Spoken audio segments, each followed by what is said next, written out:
So, you want to be a dungeon master.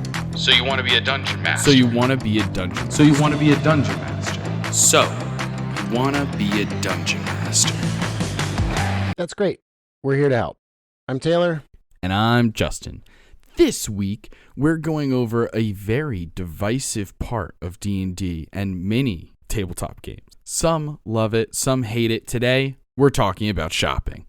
Magic shops, bookstores, antique shops, alchemy stores, and more. How do we, as dungeon masters, facilitate shopping? Do we haggle? What items does the shop sell? How much do you charge for things? How can we make fantasy shopping more interesting and memorable? Well, let's get into some shopping tips and tricks. But first... The but first for today is, in the, theme of shopping, pick a shop or a store in real life, and how can we make a fantasy version of it using, our real life experiences as inspiration? Mm-hmm. Do you want to kick us off with what you've thought of? Yeah. Here? Yeah. Sure. So, one of the funniest stores I think to do in a fantasy setting would be like a Hot Topic, because everything's already so dark and gothic and everything, like in real life, to just throw that back into a fantasy setting. But I mean, most of the stuff in there is just, it's harmless. It's black clothes. It's not like it's anything really super. Everybody, like all the suburban moms are like, it's so dark and spooky or whatever. It's just a store. So like, store. I think a lot of it, like it would be kind of like a just sundries store type of deal where you kind of go in, you can maybe get some gear, stuff like that. And everything is just like, it's sure you get some leather armor, but it's black leather armor and it's got all these studs and shit on it. Or, I was thinking of like, there's a wall on one of the walls is like, it's all just like tunics, but they have like the famous bards printed on them. Yeah. so it's just like, you guys have been into the Hot Topic. It's the wall of band church. Yeah. That's really funny. The shopkeeper is just this. Oh, fine, okay. I guess I'll check you out now. Whatever. What do you need? Yeah. Just this like really not angsty, not into it shopkeeper. And I mean it would sell useful stuff. It's just kind of everything has that, you can just flavor it to be dark and broody, spooky, and like a little emo. Yeah. That's so funny. Yeah, I have such a specific idea of Hot Topic in my head that has evolved over time. Like I remember Hot Topic when I was a kid versus Hot Topic now, and it feels very different. It does. Because I remember in the 90s, Hot Topic was the place that the suburban soccer moms would clutch their pearls at and be like, my God, because they're playing death metal. They're like, the store is so dark. It's the pants. The pants are wide fit elephant pants, like those Jinko jeans. Lot of chains. Yeah, a lot of chains buckles, on everything. A lot straps, of studs. There's a lot of all of that accoutrements. stuff. A lot of extra material going into some of the clothing. Man. But that kind of lifestyle has kind of gotten into the mainstream a little bit, so it's a little more. Yeah. Not to mention now they have like Adventure Time stuff. Yeah. Like at least Nightmare Before Christmas. Shirts Nightmare Before Christmas made sense to be a Hot Topic kind of emo-y kind of thing. But it has definitely gotten to where like you can go to Hot Topic and get like a lot of Hello Kitty stuff or Sailor Moon or something. You know what I mean? It's a little different these days. Right. But I still love that. I still love that. I don't know, man. Adventure Time gets dark. Oh, it absolutely does. I just mean the aesthetic at certain times. Yeah, no, like, very colorful. You're very right. That anti-goth culture, like the bubblegum goth of really happy-go-lucky stuff. Yeah. Absolutely. I love that. Hot Topic is a great one. So I went a very different direction. I went for an experience rather than a full aesthetic theme that you could easily stick to and flavor items. But I went for sharper image because I'm just thinking of being a kid in the mall and just running into sharper image and trying out dumb things because there's a lot of stuff on display, sit in a massage chair, there's like weird futuristic toys that have magnets. Wild. Yeah. Insane stuff going on in sharper image. And then you walk out and you leave and you don't buy anything because it's expensive and it's just everything's hundreds and hundreds of dollars. And there's like things that are hyper specific, like unitasker kind of things where you're just like, this does one circumstantial thing in a weird way. Goes in there and has a freaking apoplexy or whatever. Yeah, he's got agita when he's in sharper image because they have a motorized olive pitter, and you're like, what else am I ever gonna need this for? Right. Like that's the place that has like the battery operated wine decanter so that it can breathe and all this like really fancy unnecessary stuff that's just like a little extra complicated. But there's also this weird thing of trying out the items and like having samples almost of these products. And I thought that would be such an interesting idea to have a store that has this like really advanced technical stuff, but most of them are dumb, kind of unnecessary, and like Rube Goldberg machine style of just like doing a simple task in a really overly complicated way. But also having the opportunity for the players and the adventurers to try things a little bit. I think that would be just like a fun experience to be able to test the attunement of certain items or something. And you could also flavor having like kids and teenagers coming in, trying things, maybe even fucking the place up a little bit, staff getting frustrated, and then just like them not buying anything and leaving. Oh my gosh. It would work really well if you have like a child/teen in the party.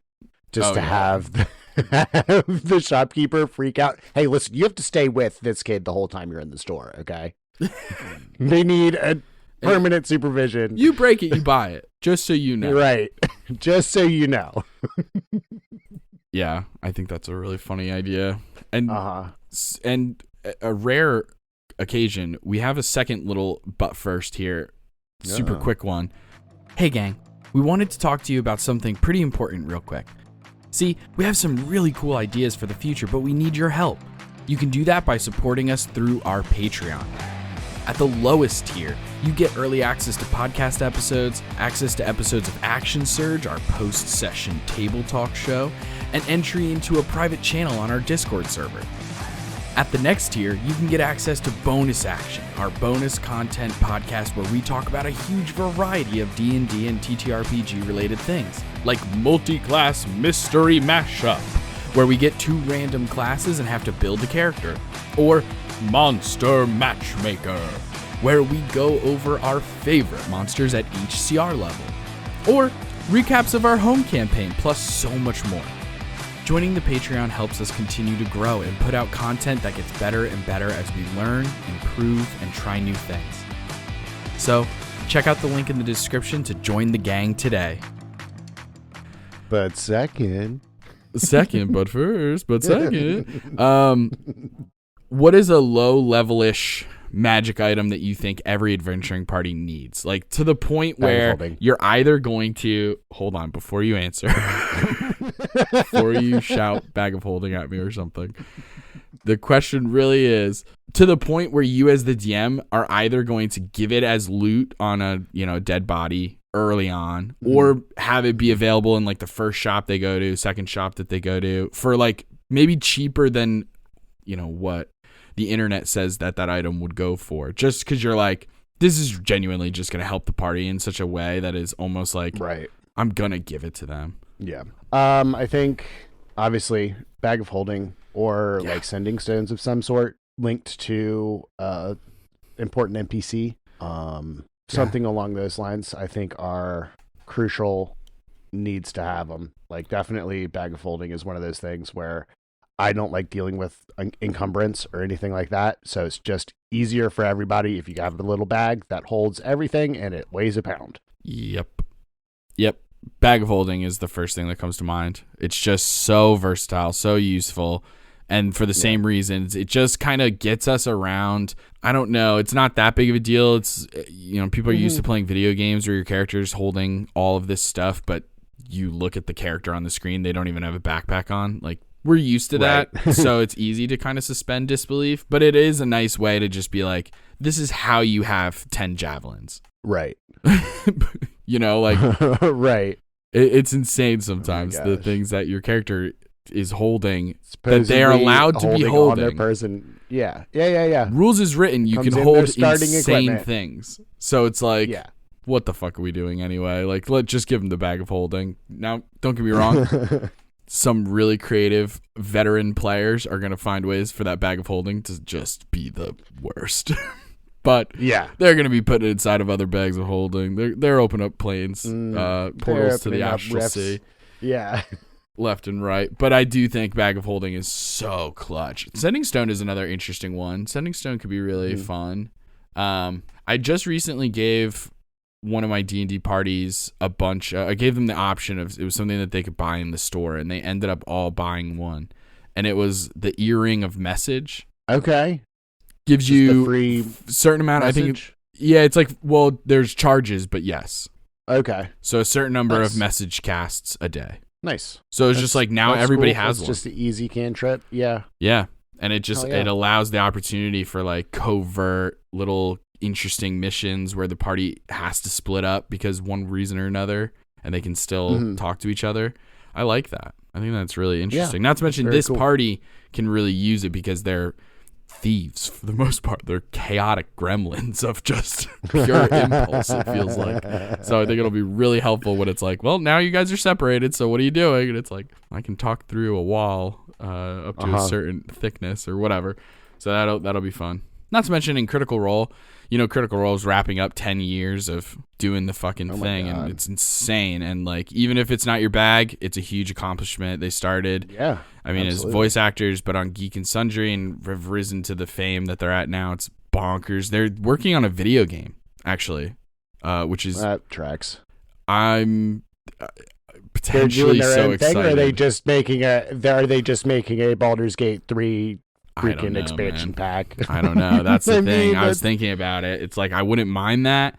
At the same time, I would love to see what they do with it, but also they work in so many video games across the just the main cast.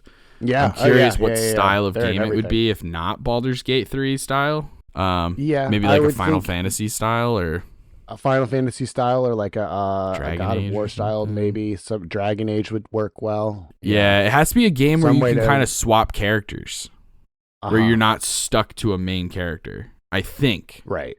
Because I would imagine that they would want the player experience to be like, you can play as Caleb Widowgast, or you could play as Vax, whatever, and Scanlan, or whatever story it's going to even follow. Maybe it doesn't follow the Critical Role stories. Maybe it's just set in the world of Exandria. Who knows? Anyway, that was a tangent.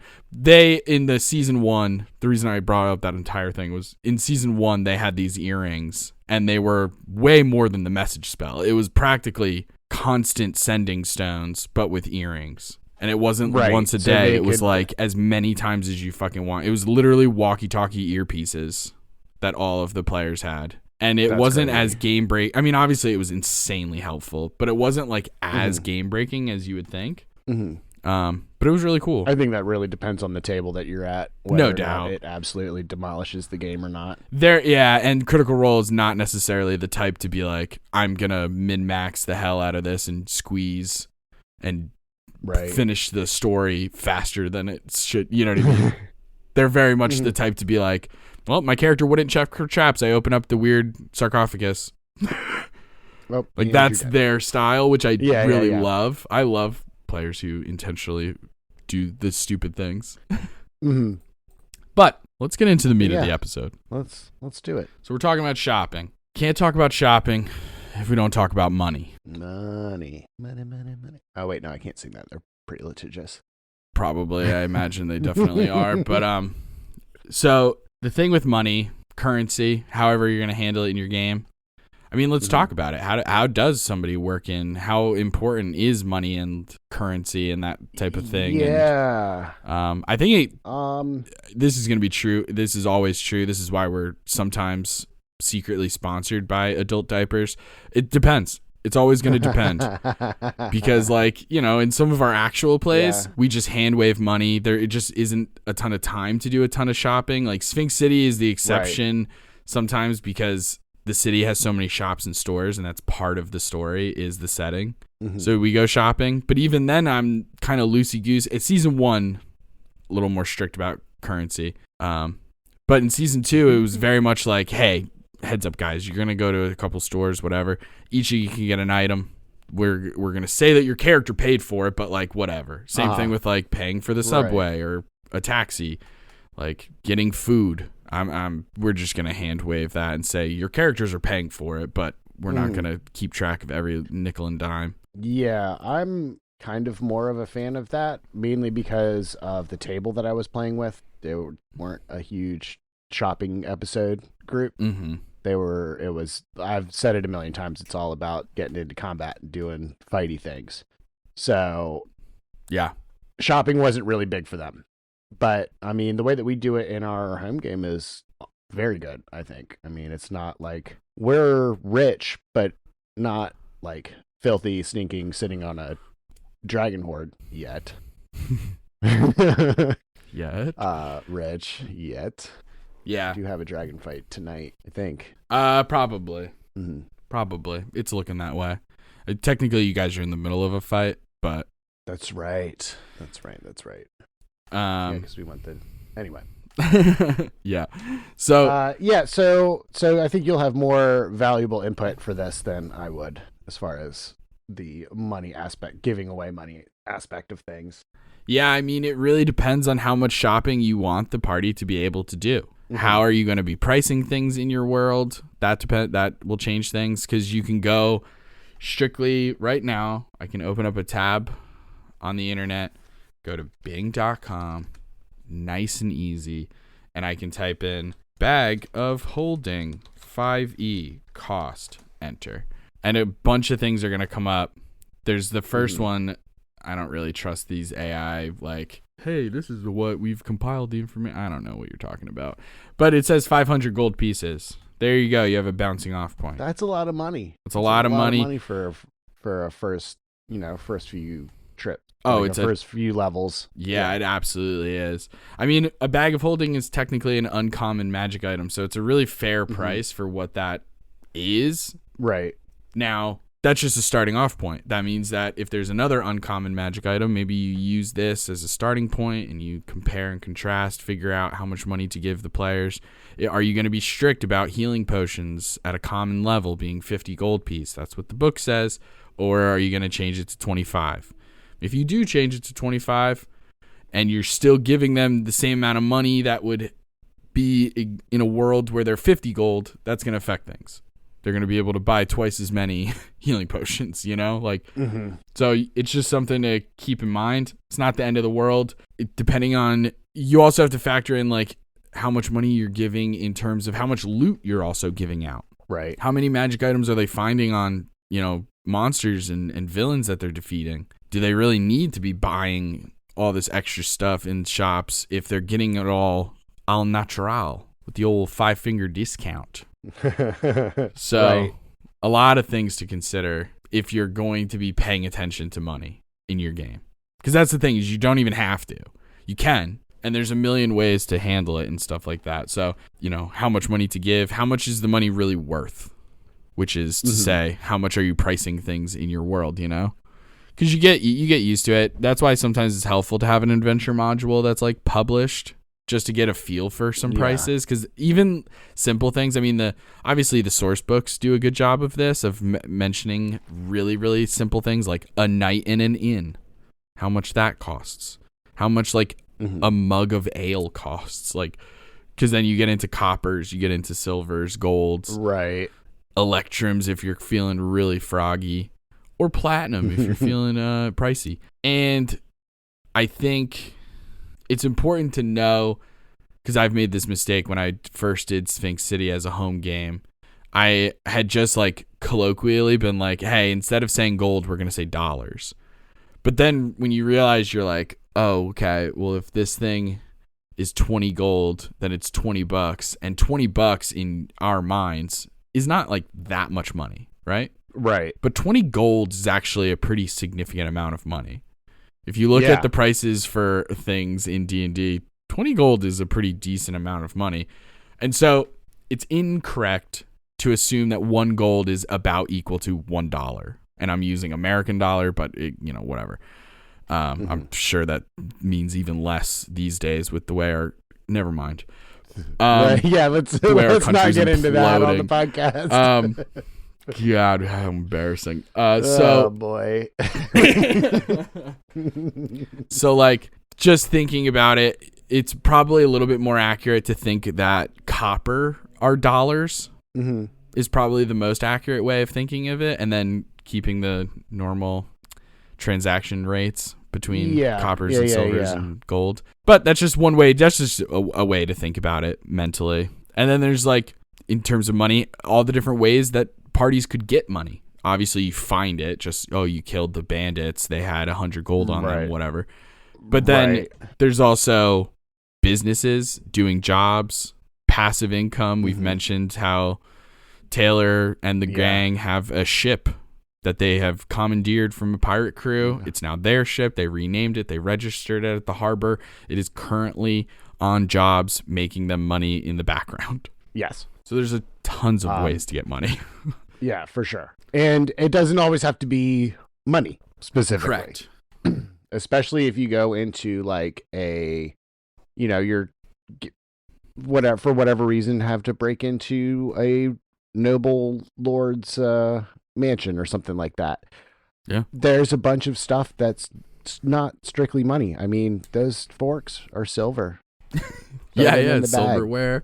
Yeah, all kinds of objects that you can sell. There are, pieces of art or gems and stuff. Like gems are very handy, especially when it comes to some spells have material requirements of gems and such like that. So definitely gems are real good. Armor, weapons and stuff. Yeah, I know I've made a killing in Baldur's Gate selling all of the weapons that I steal from every person that I kill. Oh yeah, dude. I have a stockpile of weapons. Whenever I need to buy something, I'm like, okay, let's load up. How many sets of armor can Karlach hold so that I can sell them later? How many fucking things of leather armor does a party need? Right? Like, so it really is one of those things where it's like, not every adventuring party, aka really what I'm saying is not every like group of players is necessarily interested in the rigmarole of being like, all right, I'm going to take off all their scimitars, all their armor, all their stuff, and I'm going to sell it at the next store. So you can like fast track some of that, Right. But we're going to get into all that because it depends on the group that you have, how you do shopping, how you handle it in your game. So let's get into it. Let's get into, before the tips and tricks on how to make shopping good, let's talk about why it can be bad or why some people think it is bad. Well, I mean, in a sense, shopping can be kind of boring or monotonous just from the fact that, like, as a DM, unless you have it right on your fingertips, there's going to be a lot of time of looking stuff up and like trying to find items, scrolling through tables. How much should this be? How much should that be? And it kind of does wind up have like, okay, I want to get this. You got it. Let me and sit there, and it's every kind of interaction has a bit of a lull in it, and it does seem like and it does, especially when you have people trying to buy a lot of stuff, take a while. Oh yeah, especially because there's not everything that the shopkeep shows them they're gonna buy. Right. So there could potentially be a lot of, oh, okay, what do you have for sale, sir? Oh, well, let me look for a second. And then the GM takes 5 minutes to roll on a table or browse through something, if assuming that they don't have it some kind of pre-made list prepared, which is a tip in the future we'll go over. Yeah, but we'll get that at the bottom. And it very much can take you out of immersion for a little bit. because then then you have to get back into it and be like, oh, well, yes, this sword here. And, oh, well, sir, what does the sword do? Oh, well, hold on while I figure out how to explain the mechanics of having 5 charges per dawn and being able to cast these 6 spells at different... well, here's how it works. And having to make that switch. And then the person's like, oh, okay, well, I don't need that. And you're like, oh, well, that was 10 minutes of the session gone. No result. We're never getting that 10 minutes. We're never getting that 10 minutes back. Yeah. So I think, there's definitely a certain amount of bogged downness that can happen with shopping. It can also, like you said, it can feel monotonous. Eventually, I think it'll start to just feel like it's always the same. Like, what is the point of really RPing this? Right. Because I think shopping is important. You're probably going to do shopping no matter what at a certain point. But whether or not you RP it is the question. Right. And, like, depends on the table. Some tables are going to be into it. Some tables are not going to be into it. And if your table is just straight up is, like, super not into it, and they're just like, hey, I just want to do this offline, then that's one thing. That kind of just is what it is. I think everyone should go through shopping at least once as a player, as a DM, just to practice those, things. Yeah. Because I think it's important and it can be really, really fun. I think maybe there are some players who are anti-shopping against it. They think it's a boring shopping episode because that's what they've experienced and they've never experienced something fun and interesting. Yeah. So Taylor, let me ask you a question. How do we make shopping interesting and fun? There's a couple of different ways. You can either flavor the shop itself to have some kind of weird, silly theme, or just the shopkeep themselves. You can make them kind of quirky. I generally have, on the rare occasions that we did do shopping stuff, it's real fun to have just some kind of a quirky shopkeep. Yeah. Like, there was one where it was like a magic item shop that was right next to like an armor shop. Mm-hmm. And it was very clearly, I stole this from Avatar, but it was very clearly the same person. He just had like an eye patch on the other eye. So like, he would go, they were like, okay, well, we're going to go check out the armor store next door. Okay, cool. And then they go over to the store, and then the shopkeep shows up out of the back room. The eye patches switched to the other eye. He's very clearly out of breath. and they go through the interaction. And anytime anybody tried to call it, oh no, that's my brother Jim. I'm John. That's really fun. That's all it takes. But yeah, I mean, something silly like that. Just a little thing. Is a good thing to make it memorable. Yeah, I think it doesn't take much. Just to take what does this shop sell? Like, what is this shop? And it depends on how big the city is, the town is, the village is. It depends on how much time the players have or the PCs have to shop before the next thing happens in the story. And so you can create a store that's like a general store. It has a ton of things. It also depends on what level the characters are. But like, right. We're not going to get really into too much balancing stuff. We'll save that for another episode when it comes to magic items. Maybe we'll do another deep dive. But yeah, I think just picking a theme. I've done one where I was like, I want to do a shop that specializes in, because you guys were pretty high level. You guys already have pretty much locked in all of your attuned items. Of course, we'll upgrade those in the future and stuff. But adding another item, it would have to be insanely good to give up one of your current items, right. So I was like, let me do a magic shop that specializes in consumables and potions and that kind of stuff, And so I knew I wanted it. Potion shop. Yeah, so I wanted it to be a potion shop, so like an alchemy shop. Who's the alchemist going to be? Okay, let's start thinking about this. I had just watched Brennan and Izzy do the improv thing on Dropout Bigger and the all hamster. So I had hamsters on the mind. I look up the word vermin in German and it's Ugenzheimer or something. I was like, that's hilarious. So here's the deal. I had also previously, this is how I work, man. I combine like so many IP things and just references into one reference. So like I have the hamster. I got Ugenzeifer because that's a funny name. Alchemy. And then I combine it with a character from the Umbrella Academy, the guy had the fishbowl head and it was just a goldfish walking around, but it like his voice came out on a speaker, and I was like, it's that, but a hamster ball. Yeah, and that's Dr. Ugenzeifer, and all this stuff, and how funny. And that was it. That was the whole vibe of the place. Was just this mad scientist who's like a hamster who is sentient and incredibly smart, and all of these crazy concoctions that he's made, to the point where like some of the healing potions have an asterisk next to them because maybe wild magic happens. I don't know. Maybe. And that fit within the theme. We probably will soon. Yeah. And but then I've done other stores like Madame Musk's inside of Sphinx City. She's the rat queen. It's very dark and dreary. It's like themed like an antique shop.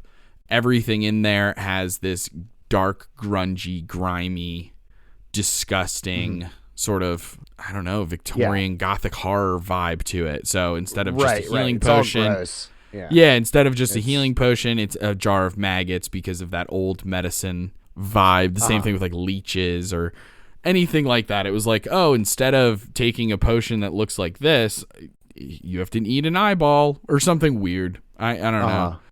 But it's certainly freaking, you know, made it memorable. It's going to work. But it's gross, yeah. It's going to work. So, yeah, picking a theme, running with it, giving your shopkeep some quirks, some pizzazz, some personality, and also consider how often the players are going to be interacting with this player, or this NPC, rather. You know, because you can start to build on the relationship. Not only can there be like a promise of advertising, but also discounts, maybe referral programs, the works. Who knows? Maybe special items. Give him a punch card. Give him a punch card or something. That's hilarious. And then the final tip to make things fun in terms of shopping is just cool items. Oh, yeah. Give your players cool items. Now, here's part of this, and this will actually transition us into the next overarching tip for making shopping fun, and that is to make it easy for the players. Yeah. And so the tip with offering cool items and stuff like that, with making it easy also for the players, is to talk to the players and ask them what they want. Yeah. And it doesn't need to be really, really specific. Like, it doesn't need to be, hey, I want a broom of flying. It could be, eventually I want my character to learn how to fly. And then that gives you, the DM, a ton of room to work with.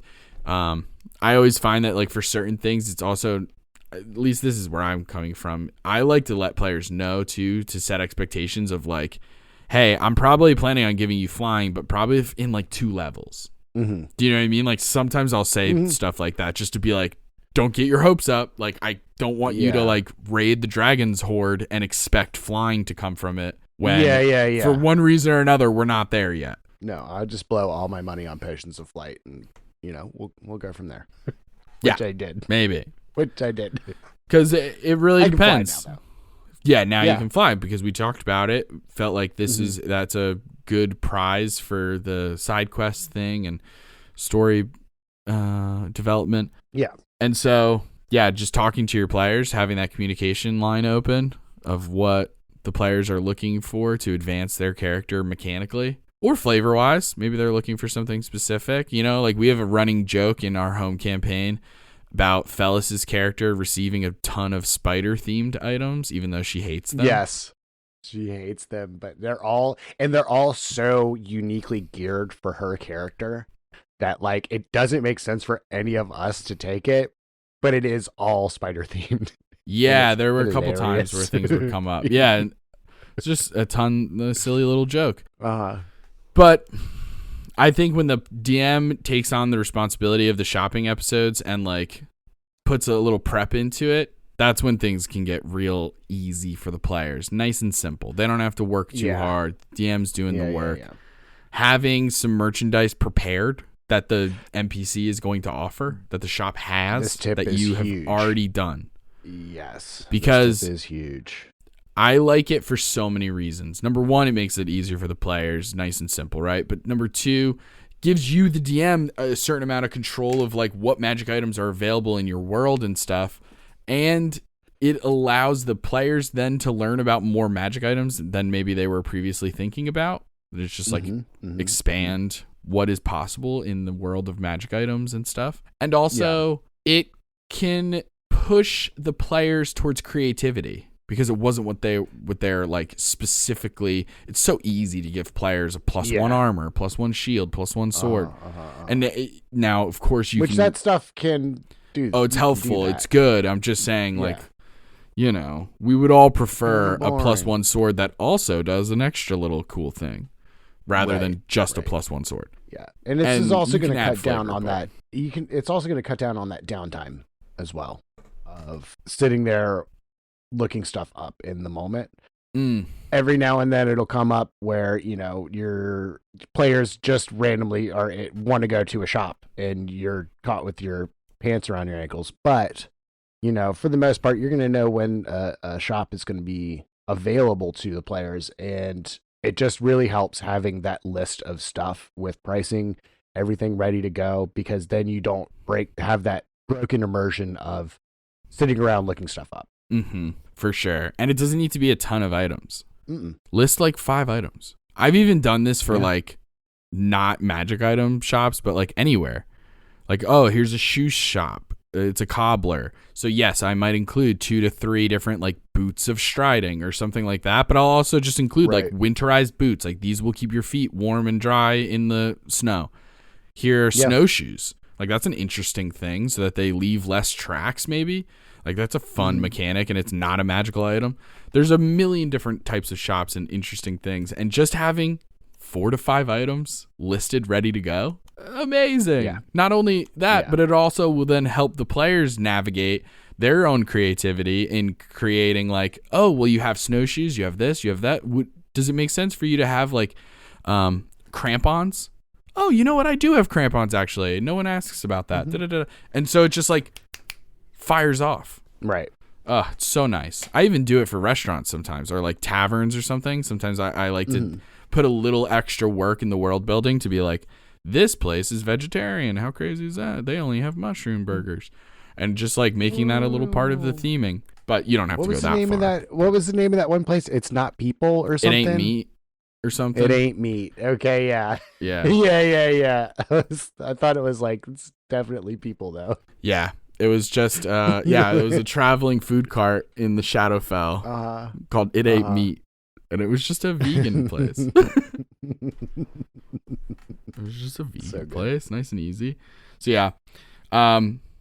So, having prices ready, we talked about that. I mean, it's as simple for the most part. Now, again, this is really just a starting point because some of the pricing is insane. You put in, like, I did a bag of holding. It said 500 gold, right? Right. Can you think of a middle of the ground magic item? Maybe a rare, like ring of fire resistance. I actually 6,000 gold. Yeah. 6,000 gold for a ring of fire resistance. Now, do you have to charge 6,000 gold? No.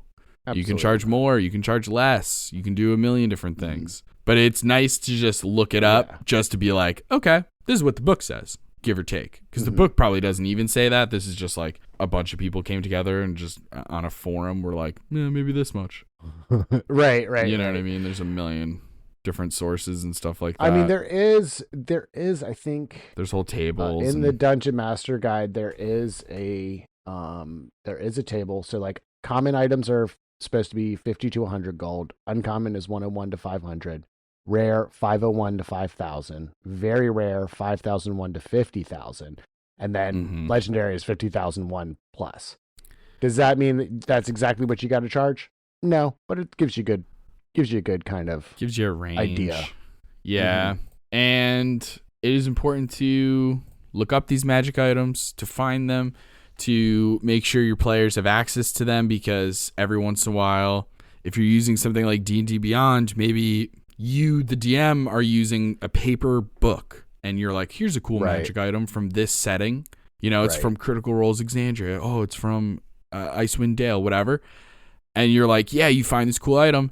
Your player using D&D Beyond might have to like purchase that book on D&D Beyond to be able to add it to their character thing, unless you teach them or walk them through how to add a homebrew item to their digital character sheet. Just something to consider. Now, like most of the part I'm a big fan of, I'm just getting into like logistics of how I use magic items. But like I will literally just Google or Bing 5e magic items.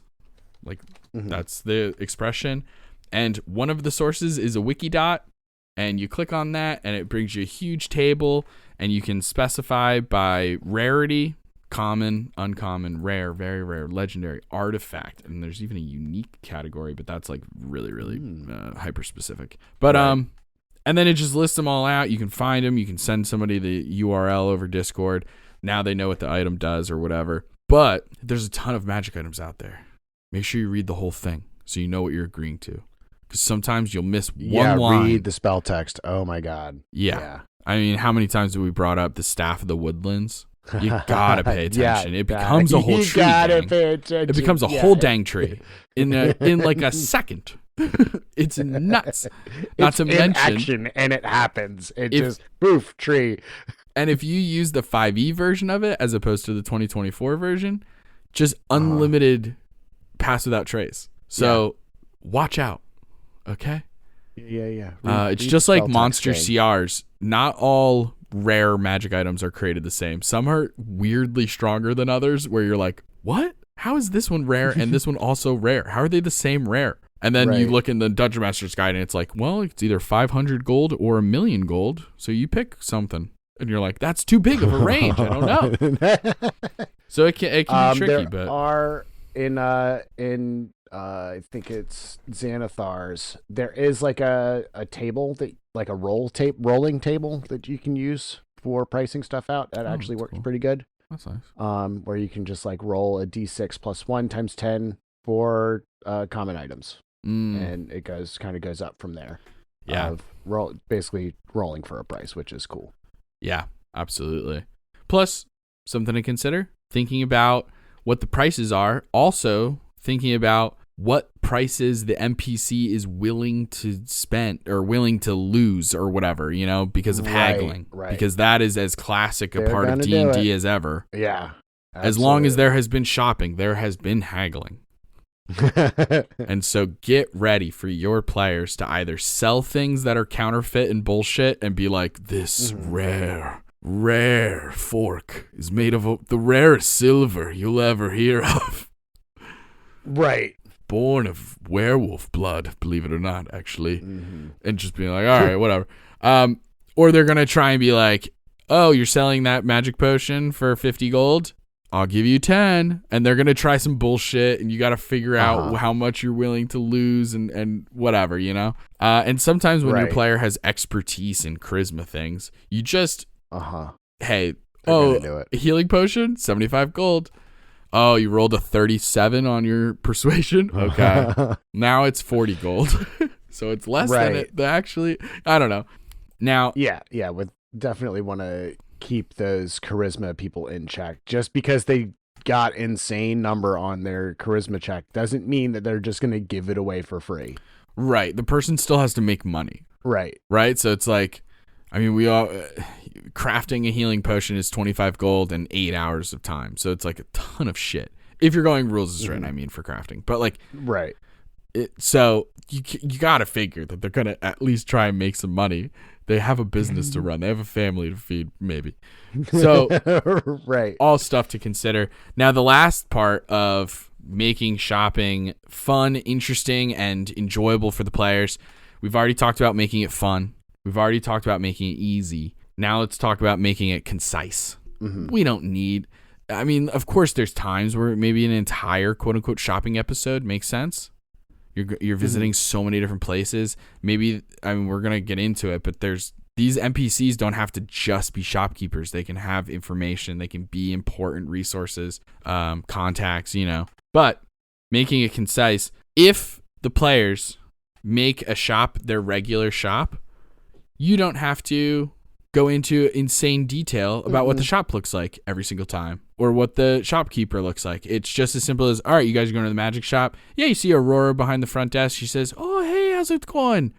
It's good to see you again. Right. And then we get right into fucking shopping. Yeah. Like in Sphinx City, an example would be Garibaldi the gunsmith. She is a arms dealer and inventor who sells guns and firearms and attachments for weapons, ammo, all kinds of crazy stuff. that leans a little bit more towards modern technology. And she also runs a gelato shop. When you walk in and you're interested in guns, not gelato, you ask for the blood orange flavor. They're always out, but they might have some in the back. Follow me. And that's how you get to the gun shop. I don't need to go into that entire explanation every time.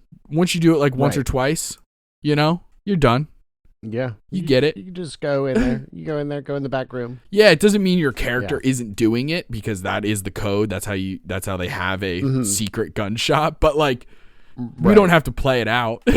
Or especially like, imagine a player coming to you and being like, oh, you know what? I just realized I'm low on arrows. I just need to buy like 30 arrows. Imagine being like, oh, okay, cool. You go to the arrow shop. The arrow shop is maybe a 1-story build. Like at a certain point, you can just be like, yeah, mark off 2 gold.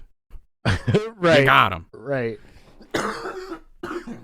Yeah. Not every shopping scene needs to be played out.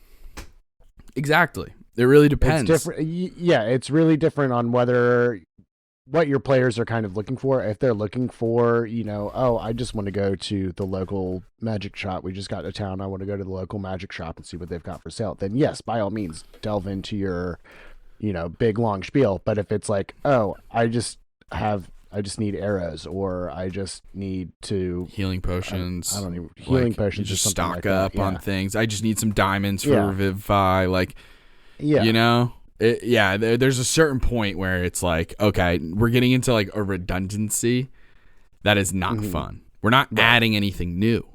So what's the point? You're not adding anything to the story, really. So it's like, I don't really see the point of playing through the whole thing unless there's something new. The shop has a new item. The shopkeeper has information. The shopkeeper's dead. What? Like there could be something. Who knows? So that's an important part. And also, this depends on the table. Depends on their experience level. Depends on the type of game that you're trying to play. Telling the players above board what items are in the shop. And what I mean by that is like very specifically being like, oh, this shop has a Staff of the Woodlands. And just leaving it at that so that the player in all rights could just bing it and find out what that item does. And sometimes, depending on how you handle metagaming and how the table is set up in terms of some certain like house rules, that could be totally fine. And it saves a lot of time because you don't have to then explain it to the player of how it all works, do it in character to be like, well, it's an old staff and it fucking becomes a tree and get into that whole thing. Right. So sometimes I've done that before when we're trying to save time. Like you mentioned your combat heavy party, like kind of doing it in between sessions via Discord, like over text practically. Yeah. I've done that recently, like where it was just like we already spent half of a session at this festival. And where we ended up leaving the session, it was like, well, you guys are still at the festival because there's really important stuff that's going to happen. But let's not waste too much time role-playing all of the shopping that can happen at the festival. I'll tell you the 2 shops that have cool stuff. I'll list out, 7 items each. And should you choose to Google them, that is fine. If there's an item that I genuinely don't want you to be able to identify as players, I will change the name of it. Right. Because there was a really particular item that was cursed. And it was like, I know if they look this up, they're going to see that it's cursed. So I said like the goggles of something, or the special goggles, and that was it. So we RP'd them going over that object when we did the shopping, but that was it. The rest was like, here's how much they are. It's 20 gold for this. It's 50 gold for this. Who wants what? Bing, bing, bing. Mark it off. And it took 10 minutes instead of an hour. Yeah. Yeah. That's very helpful of keeping that shopping short and sweet and to the point. Yeah. Another thing that I think is really interesting, because I think this is so dependent on table to table, DM to DM, and just the style of how you handle certain rules of D&D, is identifying magic items. Yeah. How much you tell the players what the magic item can do if they have identify or not. Like, take the party that does not have identify. No one in the party can cast identify. So every time they find a magic item, presumably, Now, at a magic shop, it's a little different, right? The shopkeeper can be your resource to tell them at least a little bit. Right. But if you're just finding magic items on dead bodies, I mean, what's the way to handle that? And the question is, it depends. Depends on how you want to handle it. There's the side of you that can just straight up be like, yeah, you found a Holy Avenger. And then there's the other camp where you can be like, yeah, you find an incredibly powerful magic sword. It's giving off a little bit of divine energy, and it seems pretty gnarly. But until you attune to it, you don't know what it does. Or bring it to a magic shop so that they can identify it. And that's when I'll say out loud, it's a +3 Holy Avenger or whatever. Right. Yeah. I think that's kind of one of the things that we had to do early on in our campaign was actually take magic items to the magic item shop and have somebody identify them there. Yeah. Which isn't, another good use of storytelling for those shopkeepers. Yeah. Absolutely. Because it's really funny. Again, a lot can happen. Yeah. With a magic shop. Magic shops are awesome. Is it really cursed? Is it? Are they going really to tell the party? Are they going to tell the party that it's cursed? Are you, as the DM, going to have the identify spell recognize curses? Because I think rules is written, it doesn't. But a lot of times I've heard from other DMs where they do because they're like, you should know if you're getting cursed or not or whatever. I don't know. It depends. I don't. I'm like, nah, I want you to get cursed because I in my opinion, removing a curse in 5e is painfully easy. And so I don't put a lot of weight in curses unless it's like hyper specific. Like remember that monster you brought up, the Guru werewolf, that like advanced werewolf on Monster Matchmaker, one of the bonus action episodes. Available on our Patreon. Go check out our Patreon. The link is in the description. A couple episodes, Taylor and I talked about our favorite monsters, and Taylor brought up a terrifying werewolf, advanced werewolf. The Loop Guru. That's what it was. Who like its curse couldn't just be removed by remove curse. You had to do a couple other things first. You have to in order to remove it. You have to kill the creature that turned you. That turned the victim or whoever. Right. You have to kill that werewolf first. Yeah. And then you can remove the curse. And that's really cool. But most curses, just as written, are, it's a 3rd level spell. Also, you got a cleric super high intelligence. It's creepy because, like, if you really get into it, you could have a whole town of these things. Yeah, it's horrifying. It's a gnarly monster for sure. But cursed objects is a really fun idea. And so when we talked about making it fun, making it easy, making it concise. Yep. If you follow those 3 steps, your shopping is going to be so much better and just so much chiller and a good time and part of the story. But speaking on that point, how do we make shopping important? Yeah. How do we make it really matter? Because like I said, if it's not adding anything, whether that's just goofs count. Like laughs Goofs do count, yeah. So if you're adding it because you have a funny idea for a shopkeep, that counts. That's good. Yeah. I'll take that. Yeah. But how else can we make shopping important? You definitely, like, you can connect whoever the shopkeep is or whatever to the plot in some way, shape, or form. That's, I think the easiest way to make it important is to just make the shopkeeper important. Make them actually matter. 100%. You don't need to necessarily tell the players at the time when they're in the shop that he's important. But it could be a slow burn. But yeah, I mean, the reaction that you get when you find out that, the shopkeep is actually like a big bad, they're going to freak out. There's so many different ways. If even just focusing on making the shopkeeper important as opposed to the whole store or something, there's so many different ways you can do it. They have entire lives. They're whole people. So you can flesh out. Maybe they're a former adventurer. Maybe they're connected to a thieves guild. Maybe they're skimming from the top. They're part of a business union guild kind of thing. Maybe they are a villain. Maybe they are the big bad or working for the big bad and they're there to get information. A couple examples. I mean, we've done this a ton of times, but like in our home campaign, there was Samuel Sabbath, shopkeeper, sold a lot of counterfeit items. So at first, the party hated him, not because he was connected to the main plot. They hated him because he was a scumbag who sold them fake items, which is another hilarious way to think about shopping. Don't do it all the time because that's a dick move. But like, once a campaign, twice a campaign, having counterfeit items, hilarious.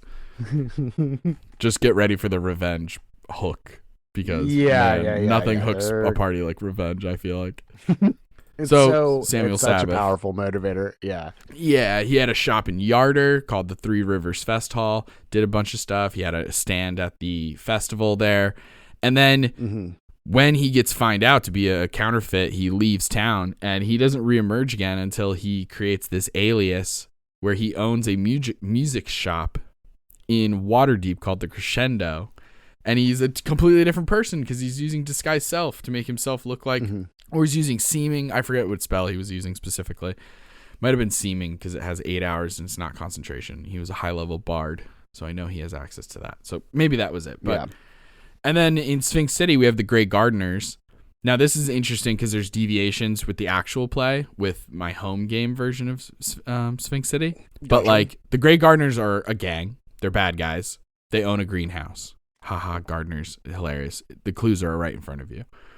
Right. But this greenhouse, the players have every opportunity to visit this greenhouse and buy insane things from it at any point. Okay. It's available. Eventually you find out that it's a front for this really evil gang. And the gang, as much as it is a front, it is also like genuinely part of their business because they like sell drugs and pharmaceuticals and stuff. And so the greenhouse is my way of explaining in a magical and modern world how they're like growing insane ingredients. And I've also made it in the home game.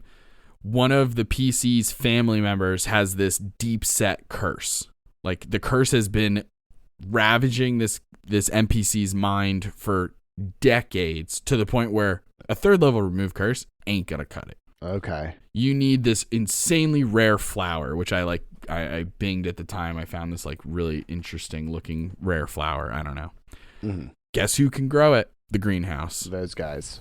Yeah. And so there's all different kind of ways you can do stuff like that. You can also make the shop itself part of the story. Like think about it's like a whole published thing. It's very connected to Waterdeep from the D&D lore side of things, but like the Yawning Portal. It's like a whole inn in Waterdeep. It's a tavern and an inn, and it's got connections to the Underdark, and it's got a portal in there that brings you to different worlds, like all kinds of like little tiny stuff. And then you find out that the owner of that place is like a very borderline folk hero, like famous retired adventurer who has like insane stories to share.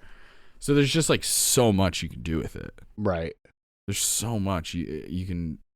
Making these locations really important. Not to mention, you can make them the basis of a combat map. Having a fight right in the store. What's that like? What kind of store is it? Can we use some of the things while we're fighting? That's nuts. Right. What if you're like that classic thing that you see in like TV shows where like you're just in the convenience store minding your own business and then someone comes in to rob the place. Wrong place, wrong time. That's an interesting little scenario right there to figure out. So many fun things.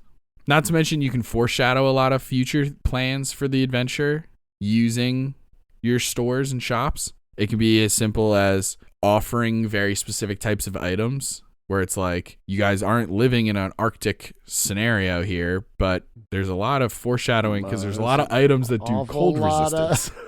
Cold resistance stuff here, yeah. Maybe we should stock up, actually. And then... and also... Go for it. Like the shopkeepers themselves, you don't necessarily always have to have a secondary NPC give out information in the town. They're already in the shop talking to the shopkeeper. Have the shopkeeper give them information. Yeah, especially if they've built up any kind of trust or relationship. Yeah. Right? Like, or maybe it's a really, really small town. It's the adventurer's first time there. Maybe the shopkeeper is like desperate enough to be like, you guys look like adventurers. We need your help. Yeah. And not to mention there's so many things you can use down the line. Maybe they're secretively, I'm thinking of like in Critical Role season 2, just to use it as an example, they met a really amazing shopkeeper. It also happened in season 1 with Gilmore. Season 1 had Gilmore. Season 2 had Pumat Soul. You had these shopkeepers that became part of the family. They were part of the crew. They even fought alongside them several times against insane villains where they had their own stat blocks and stuff. That's something you could always explore. Have it being that really important NPC. Man, tons of ideas. Lots of good ideas here for making your shops more fun and engaging, making your shopkeepers more fun and engaging. Because I do agree that shopping is one of those things that often gets kind of overlooked a bit when it comes to D&D, because it's very easy to fall into that. Okay, let me pull out my magic item list. Here's what they've got. This, and this. This is how much it costs. It's very easy to fall into that kind of video game role of just listing stuff and prices. Yeah, but it doesn't have to sure. be like that. It does definitely not. does not have to be like that. It does not. And it's one of those things, like when you're using modules often, sometimes what you'll find is, and this is even true for modules that I've written, sometimes it'll have, here's the shop, here's a couple of items that are for sale or whatever. Mm-hmm. And then when the players make their characters, all of a sudden, no one needs a fucking great axe. Right. Easy fix for the DM, right? Easy fix to be like, actually, it's a long sword. Done. Right. Fixed it. You know what I mean? Hey, whoa, this plate mail. No one can wear heavy armor. It's a breastplate. It's leather, and it still does that extra little cool thing. Maybe it doesn't give you a 20 AC, but like fucking let's figure it out, There's so much flavor you can do just to switch items. Because there's nothing like more unsatisfying as a player to be like, what loot do they have? Oh, they have a magical instrument? I guess I'll start practicing after no one in the groups, we don't have any bards, so why do we have because like, how when you're reading through magic items, every once in a while there will be one that's like, this can only be used by a druid, and you're like, unless I change that rule, which you have every right to do as the DM, they're not using it. No one's using it. So that's like one of those things. Like, how do you feel as a DM? Let me ask you this before we wrap up. How do you feel about those types of requirements, like having the barbarian able to use a spell scroll even though they can't cast spells, and rules as written wouldn't be able to use a spell scroll? Spell scrolls are I do like hand waving spell scrolls. I think that I like the video game aspect of, okay, you've got a scroll, you can do that spell one time and the scroll's toast. Yeah. But getting back to the only druids can use this item, or only whatever class can use this item, rather than getting rid of that requirement, I would try to find an item or make an item that has a requirement that the party does have. Like if you have no druid, but you have a cleric, maybe you go with a different item that is usable by only clerics. 100%. Totally agree. Because a lot of times with those items that are class specific, the spells and the abilities and stuff of that item are also very geared toward that class. Oh yeah, absolutely. Yeah. So unless you flavor it in a weird way, right, or make it make sense, like that. Because that's a great example. I've done that. There's a series of magic items. I'm a big fan of them, actually, called the Instrument of the Bards. Mm-hmm. There's like 6 different ones. There's like a really specific harp and this kind of lute and this kind of cistern or whatever the fuck. It's not a cistern, a cittern. There's no S. Cistern is something that holds water. That's totally different. Yes. But they grant you a bunch of spells that you can cast once a day. Every single one casts like 4 of the same spells, and then each item is a little different depending on its rarity, which spells it lets you cast. And I gave one to the warlock in our group because, number one, she was doing a lot of bard practice and this and that. And also, she's a warlock, so she has no fucking spells. Right. And I gave her the uncommon one. It's not like it's not like it is insane. It's once a day you can cast fly. Okay. Once a day you can cast cure wounds at 3rd level. It's like, all right, we're not breaking the game here. Like, that's fine. Mm-hmm. There's not a bard in the group, so that's fine. Now, rules is written, just like we were saying with the Staff of the Woodlands and the druid thing. It does specifically say like only bards can use this, but I don't give a shit.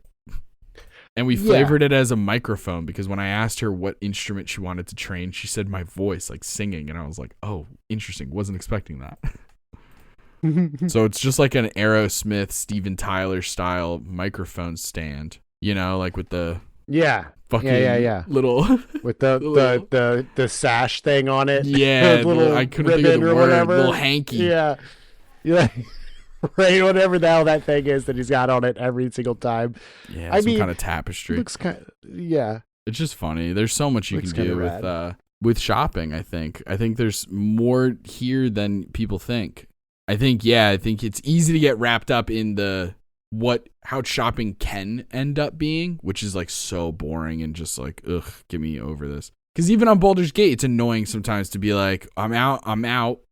There's so many cool magic items around me. All 4 of my characters are fucking encumbered. I got to now spend how long finding a person who sells things so that I can sell a bunch of things. Oh, they ran out of gold. I can't even sell anything more to this person because they don't have any more gold. What the fuck is the point of this? Uh-huh. Why do I have hundreds of sets of leather armor? This is so annoying. So much. And then you armor, find so somebody. Weapons. Yeah, you find somebody who sells things, and you don't have a monk in the group, but I keep finding brass knuckles everywhere. Right. I don't care about adding anything to key points if I don't have a monk in the group. And so, I mean, it makes sense. It's a video game. They can't necessarily super specify the experience. But, man, there's genuinely so much interesting things going to shopping. Baldur's Gate being an example, actually, would be like the blacksmith who helps Karlach. Would be a great example. Yeah. He's important to the story. In one of my playthroughs, the town that's protected by that cleric of Selûne in Act 2, like the shadow touched lands. Yeah. I fucked up that fight and I let the devil guy steal her, and the entire town that little settlement gets destroyed, including the blacksmith. So Karlach is fucked in that playthrough. Damn. Yeah, dude. And I'm not the type with Baldur's Gate. I'm not the type to go back to saves. So I was like, well, that sucks. Anyway, this is it. This is the world I live in now. Everyone in this town is dead. Bummer. Crazy. Yeah, all because the fucking devil guy kidnapped the fucking... She didn't even die. I was like, you have health left, you're fine. And then he was like, nah, I'm grabbing her and I'm flying away. And it was like, now we're getting out of here. Yeah. I was like, no. Oh, no. I was just about to stunning strike you. Fuck. No. Sometimes that happens. So much stuff. Yep. Well, speaking of shopping, I would be remiss if I did not mention our sponsor. When you're shopping, please check out Fresca, America's number one grapefruit flavored beverage. Yeah, no, that's all we can get into this time. I think it's available in stores. You can find us on TikTok and Instagram at Soyouwannabeadm, or you can ask us a question at soyouwannabeadm@gmail.com. If you like the episode, don't forget to give us 5 stars in a review wherever you found us. And check out our Patreon, our Twitch, check out the merch, all that stuff with the links in the description. And join us next time for more Dungeon Master tips and tricks. Bye. See you. And now I get to shout out the members of our Patreon gang. Nub Muffins, may Palor's light shine upon you. And then there's Tappy, Molly, and Elijah. Thank you all so much for being members of our Patreon gang. Remember, you can find the link to that in the description of the episode. And also remember this. We love you. Thanks again, and tune in next time for more tips and tricks from So You Wanna Be a DM.